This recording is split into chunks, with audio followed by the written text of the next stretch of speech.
সিরাজগঞ্জের বেলকুচিতে 2025-26 অর্থ বছরে কৃষি প্রণোদনা কর্মসূচির আওতায় রোপা আমন বীজ ও সার, লেবুর চারা ও জৈব সার, কাঁচামরিচের বীজ ও সার এবং সরকারের নির্বাচনী অঙ্গীকার বাস্তবায়নের লক্ষ্যে বৃক্ষরোপণ কর্মসূচির আওতায় গাছের চারা, জৈব সার ও বাঁশের খুঁটি বিতরণ করা হয়েছে।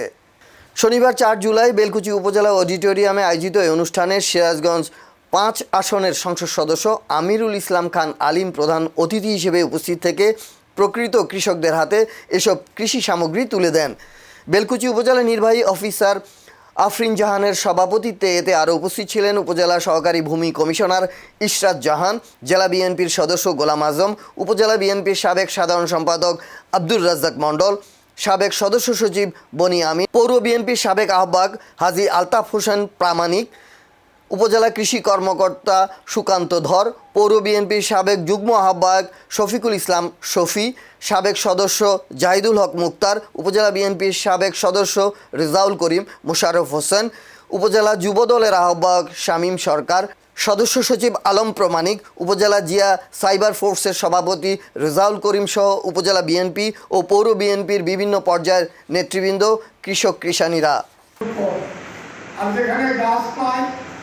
সেখানে কিন্তু গরমের তীব্রতাটা বেশি।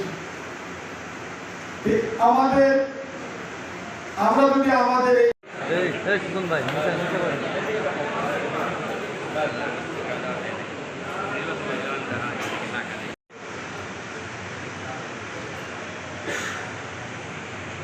আমরা যদি 5 কোটি বৃক্ষ প্রতি বছর রোপণ করতে পারি, তাহলে আমাদের কিন্তু প্রাকৃতিক দুর্যোগ অনেকটা লাঘব হবে।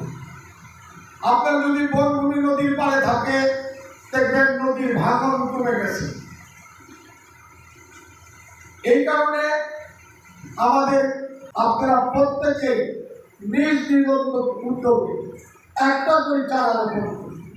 তাহলে আমি আবারও বলছি, পরিবেশ রক্ষা পাবে।